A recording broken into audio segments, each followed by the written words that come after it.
Hi, ಎಲ್ರಿಗೂ ನಮಸ್ಕಾರ. ಹೊಸ ವರ್ಷದ ಶುಭಾಶಯಗಳು. ಹೊಸ ವರ್ಷ ದಿನ ನಾವೆಲ್ಲೂ ಆಚೆ ಹೋಗಲ್ಲ. ಅಮ್ಮನ ಬರ್ಡೇ ಇರೋದ್ರಿಂದ ಅಮ್ಮನ ಕೇಕ್ ತಂದಿದ್ದ ನನ್ನ ತಮ್ಮ. ಅಮ್ಮನ ಕೇಕ್ ಕಟ್ ಮಾಡಿಸಿ ಹಾಗೆ ಹೊಸ ವರ್ಷದ ಶುಭಾಶಯಗಳು ತಿನ್ನಿಸಿ ಮಗ ಕೇಕ್ ತಂದಿದ್ದ. ನನ್ನ ಫುಲ್ ಖುಷಿಲಿದ್ರು ಅಮ್ಮ. ಆ್ಯಸ್ ಯೂಶುವಲ್ ಮಲ್ಕೊಂಡ್ವಿ. ಮತ್ತೆ ಬೆಳಗ್ಗೆ 5:30 ಎದ್ದು ನಾನು ಯೋಗ ಮುಗಿಸ್ಕೊಂಡ್ಬಂದು ಒಂದು ವಾಮ್ ವಾಟರ್ಗೆ ಹಲ್ದಿ ಹಾಕ್ಕೊಂಡು ಡೈಲಿ ವಾಟರ್ ಕುಡಿತೀನಿ. ಅದೆಲ್ಲ ಮುಗಿಸಿ ಕಸ ಗುಡಿಸಿ ಮನೆ ಒರೆಸ್ಕೊಂಡೆ. ಕಸ ಗುಡಿಸಿ ಮನೆಯೆಲ್ಲ ಒರೆಸಾದ್ಮೇಲೆ ಸ್ನಾನಕ್ಕೆ ಹೋದೆ. ಸ್ನಾನ ಮಾಡಿಕೊಂಡು ಬೇಗ ಬೇಗ ರೆಡಿ ಆಗಬೇಕಿತ್ತು. ಆಲ್ರೆಡಿ ಆಫೀಸಿಗೆ ಟೈಮ್ ಲೇಟ್ ಆಗೋಗಿತ್ತು. ಆದರೂ ಇವತ್ತು ನ್ಯೂ ಇಯರ್ ಅಲ್ವಾ, ಏನೂ ಬೈಯಲ್ಲ ಅನ್ನೋ ಒಂದು ಧೈರ್ಯದ ಮೇಲೆ ಓಕೆ ಅಂದ್ಬಿಟ್ಟು ಬೇಗ ಸ್ನಾನ ಮಾಡ್ಕೊಂಡೆಲ್ಲ ರೆಡಿ ಆದೆ. ದೇವ್ರ ಪೂಜೆ ಮುಗಿಸ್ದೆ. ಅಮ್ಮ ಆ ಕಡೆ ತಿಂಡಿ ಮಾಡ್ತಿದ್ರು. ಏನು ತಿಂಡಿ ಮಾಡ್ತಿದ್ರು ಅಂತ ಗೊತ್ತಾಗಲಿಲ್ಲ.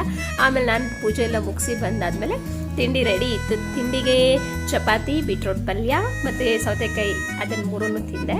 ಅದಾದಮೇಲೆ ಟೈಮ್ ಆಯಿತು, ಇನ್ನೇನು ಹೊರಡಬೇಕಾಗಿತ್ತು ಆಲ್ರೆಡಿ. ಸೊ ತಿಂಡಿ ಮುಗಿಸಿ ಆಫೀಸಿಗೆ ಹೊರಟೆ. Thank you so much, bye.